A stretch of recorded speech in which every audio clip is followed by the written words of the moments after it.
Знаете ли, че на плаж Перова има изоставена резиденция на Тодор Живков?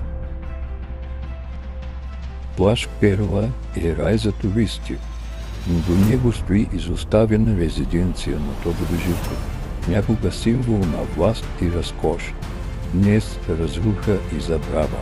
Как мислите, трябва ли това място да се превърне в музей или хотел, за да напомня на миналото? Или да се остане така в разруха и забрава? Според мене трябва да се превърне или в едното, или в другото, а може и в двете.